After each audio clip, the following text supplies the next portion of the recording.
পৰীৰ দুখ। চন্দ্ৰ এটা অতি গৰীব পৰিয়ালৰ সন্তান। তাৰ পৰিয়ালত মাক দেউতাকৰ বাহিৰেও জ্যোতি নামৰ এগৰাকী ভণ্টী আছে। মাক দেউতাকে মৰমতে সিহঁতক চন্দ্ৰজ্যোতি বুলি মাতে। এই নামটোৰে মাতিলে দুয়োটা দৌৰি আহে। মাক দেউতাকেও ল'ৰা ছোৱালীৰ মাজত প্ৰভেদ নাৰাখে। চন্দ্ৰ পঢ়া শুনাত ভাল বাবে এঘৰৰ ধনী মানুহৰ ল'ৰাৰ লগত তাৰ বন্ধুত্ব গঢ়ি উঠিল। প্ৰায়ে সূৰ্য নামৰ সেই ধনী ঘৰৰ ল'ৰাটোৱে তাক লৈ যায়। কেতিয়াবা ৰাতিও ৰাখে। সূৰ্যৰ মাক দেউতাকে পুতেকৰ স্বাৰ্থত তাক কেতিয়াবা পূজা পাৰ্বণ উপলক্ষে কাপোৰ কানিও দিয়ে। একো ভাল বস্তু নথকা ঘৰৰ ল'ৰা চন্দ্ৰই কিন্তু নেলাগে নিনিও বুলি নকয়। এবাৰ সূৰ্যৰ পৰিয়ালটো দুদিনীয়াকৈ ফুৰিবলৈ ওলাল। সূৰ্যই বন্ধু চন্দ্ৰকো লগ ধৰিলে। অতি দুখীয়া ঘৰৰ ল'ৰা চন্দ্ৰক মাক দেউতাকে যাবলৈ মানা কৰিলে। সিহঁতে তাক বুজালে যে আমি বৰ বাওনা, চন্দ্ৰলৈ হাত মেলিলে আমি কেতিয়াও ঢুকি নাপাওঁ। গতিকে ঘৰৰ ল'ৰা ঘৰতে থাকি ভালদৰে পঢ়া শুনা কৰ। পিছত পঢ়ি শুনি ডাঙৰ মানুহ হলে দিল্লী মুম্বাই য'তেই মন যায় ফুৰিব পাৰিবি। চন্দ্ৰই মাক দেউতাকৰ কথা বেয়া পালে। সি মনৰ দুখত ওলাই গৈ এঠাইত নিৰ্জন ঠাই বিচাৰি শিল এচটাৰ ওপৰত বহি থাকিল। এনেদৰে বহি থাকোতে সি গমেই নাপালে কেতিয়া তাৰ টোপনি আহি গল। বহুত সময়ৰ মূৰত যেতিয়া সি টোপনিৰ পৰা সাৰ পালে তেতিয়া সি তাক এখন নতুন ৰাজ্যত আৱিষ্কাৰ কৰিলে। চাই থাকিবলৈ মন যোৱা এইখন ৰাজ্য চন্দ্ৰই কেতিয়াও আগতে দেখা নাছিল। চাৰিওফালে সুন্দৰ সুন্দৰ আৰু সৰু সৰু মৰম লগা ঘৰ। ঘৰবোৰৰ সন্মুখত একোখন উদ্যান। সেই উদ্যানবোৰত ভৰি আছে ৰং বিৰঙৰ ফুল। সেই ফুলবোৰ আকাশৰ তৰাৰ দৰে চিকমিকাই আছে থকা। তাৰ চাৰিওফালে এজাকমান মৰম লগা ধুনীয়া ধুনীয়া ছোৱালী। প্ৰতিটো ছোৱালীয়ে পিন্ধা পোছাকবোৰ বৰফৰ দৰে বগা। সিহঁতৰ চুলিবোৰ সোণালী। সিহঁতৰ প্ৰত্যেকৰে দুখনকৈ চৰাইৰ দৰে ডেউকা আছে। এবাৰ চন্দ্ৰয়ো নিজৰ দেহত ডেউকা বিচাৰি হাত ফুৰাই চালে। সি ভাবি পোৱা নাই তাত সি কেনেকৈ আহিল। এজনীয়ে তাৰ ফালে খুব আন্তৰিকতাৰে চাই থকা দেখি চন্দ্ৰই ভয় কৈ সুধিলে, তোমালোক বাৰু কোন? মই ইয়াত কেনেকৈ আহিলো? তোমালোকে বাৰু মোক মাৰি পেলাবা নেকি? চন্দ্ৰৰ মৰম লগা কথাবোৰ সিহঁতক মোহিত কৰিলে। সিহঁতৰ ভিতৰত এজনী অলপ ওখ আৰু ক্ষীণ আছিল। তাই চন্দ্ৰক ক'লে, আমি তোমাক এচটা শিলত শুই থকা অৱস্থাৰ পৰা তুলি আনিছো। আমি নানিলে তোমাক হিংস্ৰ যন্ত্ৰই খাই পেলালেহেঁতেন। আমি তোমাৰ একো অপকাৰ নকৰো। তোমাক আমি আকৌ আগৰ ঠাইত থৈ আহিম। আমাৰো তোমাৰ বয়সৰ এজনী ভণ্টী আছিল, ঠিক তোমাৰ দৰে ওখ আৰু দেহৰ বৰণ।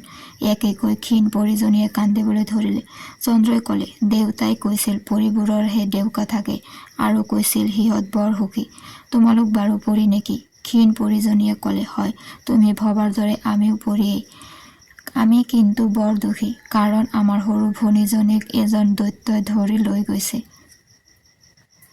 তাইক মুকলি কৰি নানালৈকে আমি সুখী আৰু আনন্দিত হ'ব নোৱাৰো।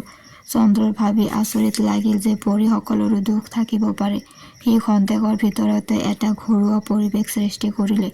যিফালে গৈছে সিহঁতে চন্দ্ৰকো লগত লৈ গৈছে। এটা সময়ত সিহঁতে ৰাণী পৰীৰ কাষ পালে। চন্দ্ৰই জানিব বিচৰাত সিহঁতে ক'লে যে সেইজনীয়ে সিহঁতৰ মাক।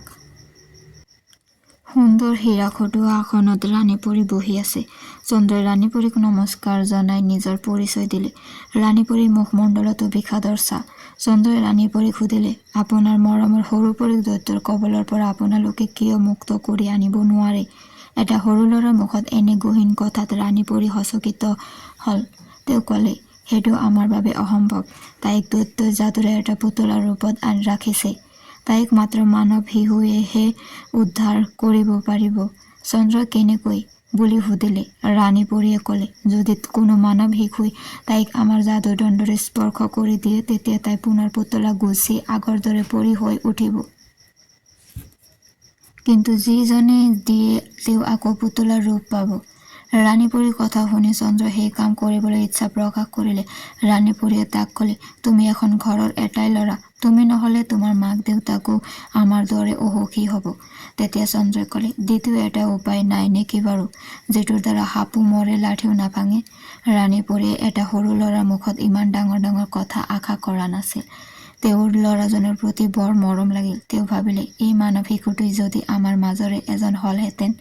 ৰাণী পৰীয়ে চন্দ্ৰক ক'লে, দ্বিতীয় উপায় এটাও আছে আৰু সেইটো মানৱ শিশুৰ হাততে আছে। সেই কামটো তুমি কৰিব পাৰিবা বুলি আমি তোমাক ইয়াত লৈ আহিছোঁ।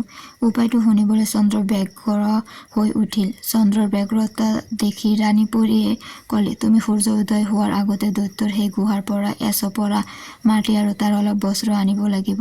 তাৰ বাবে তুমি ভয় খাব নালাগে। তুমি কিন্তু গুহাৰ ভিতৰত প্ৰৱেশ কৰাৰ পিছত খুব সতৰ্ক হ'ব লাগিব। সাধাৰণ শব্দতে সিহঁত জাগি উঠে। দৈত্যজন জাগিলে সমস্ত খেল এনেয়ে যাব। আমি তোমাক সম্পূৰ্ণ অদৃশ্য কৰি ৰাখিম আৰু আমি কাষে কাষে ঘূৰি ফুৰিম। তোমাক আমি সেই মাটিত মন্ত্ৰপুত কৰাই দিম। তুমি সেই মাটিৰ গুৰি দৈত্যৰ উশাহত নিয়াব পাৰিলেই সি সহজে টোপনিৰ পৰা সাৰ নাপায়। তাৰ পিছত তুমি বস্ত্ৰখন পুতলাটোৰ শৰীৰত দুবাৰমান মূৰৰ পৰা ভৰিলৈ স্পৰ্শ কৰি দিবা। চাবা যাতে ভয়তে ভৰিৰ পৰা মূৰলৈ বস্ত্ৰখন নিনিয়া। এবাৰ ভুল কৰিলে হিতেই বিপৰীত হ'ব। দ্বিতীয় দিনা ৰাণী পৰীয়ে জীয়েক দুজনীক সকলো শিকাই বুজাই চন্দ্ৰৰ লগত পঠিয়াই দিলে।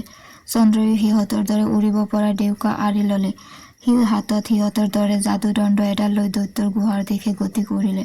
সঠিক সময়ত সিহঁত গৈ দৈত্যৰ গুহাটো পালে। অতি নিৰ্ভয়ে চন্দ্ৰ আৰু পৰীৰ দুজনী গুহাত প্ৰৱেশ কৰিলে। গুহাৰ ভিতৰত দৈত্যৰ আকাৰ আকৃতি দেখি চন্দ্ৰৰ জীৱ উৰি যাওঁ যাওঁ অৱস্থা হ'ল। পৰী দুজনীয়ে কিন্তু তাক ভয় নকৰিবলৈ সাহস দিলে। সিহঁতে তাৰ কাষত চাতুৰ দৰে হৈ থাকি ইটো কৰ সিটো কৰ বুলি কৈ গ'ল। প্ৰথমতে চন্দ্ৰই গুহাৰ ভিতৰৰ পৰা এডোখৰ মাটি সংগ্ৰহ কৰি মাজু পৰীক দিলে। মাজু পৰীয়ে তাত মন্ত্ৰপুত কৰি দিলে। চন্দ্ৰই সেই মাটিৰ গুৰিখিনি দৈত্যৰ নাকে মুখে ছটিয়াই দিলে। লগে লগে দৈত্যটো সংজ্ঞাহীন হৈ পৰিল। সেই সুযোগতে চন্দ্ৰই দৈত্যটোৰ পৰা যাদুৰ মোনাখন আঁতৰ কৰিলে। সি বিচৰা কাপোৰখন দৈত্যৰ যাদুৰ জুলুঙাখনতে আছিল। চন্দ্ৰই অতি সাহসেৰে সেই কাপোৰখন আঁতৰাই পুতলাটোৰ মূৰৰ পৰা ভৰিলৈ দুবাৰমান স্পৰ্শ কৰি দিলে। কি আচৰিত! পুতলাটো গৈ এটা জীৱন্ত পৰীলৈ ৰূপান্তৰ হ'ল।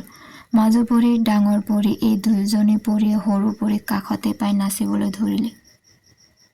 সিহঁতে চন্দ্ৰক লগত লৈ খন্তেকতে সেই ঠাই এৰিলে। ৰাণী পৰীয়ে কিবা এটা ভাল খবৰ আহিব বুলিয়ে আশা কৰি আছিল। সিহঁতক সকলোকে ভালে কুশলে অহা দেখি ৰাণী পৰীয়ে আনন্দত কান্দি দিলে। সকলো কথা ঠিকে ঠিকে হৈ যোৱাৰ পিছত ৰাণী পৰীয়ে চন্দ্ৰক নিজৰ পুত্ৰৰ দৰে মৰম কৰিলে আৰু এটা মণি তাক উপহাৰ দিলে। তাক সেইটো উপহাৰ দি ৰাণী পৰীয়ে ক'লে, তুমি যেতিয়াই যি বিচৰা এই মণিটো ক'লেই সকলো উপস্থিত হ'ব। চাবা যাতে এইটো দুষ্ট লোকৰ হাত নালাগে। অহৎ অভিপ্ৰায়েৰে ল'লে ই মণি গুচি সৰ্প হয়। ইয়াকে কৈ ৰাণী পৰীয়ে চন্দ্ৰক সোণৰ জখলাৰে পৃথিৱী লোকত নমাই থৈ আহিল। বহুদিনৰ মূৰত চন্দ্ৰক উভতাই পাই পৰিয়ালত আনন্দ লাগিল।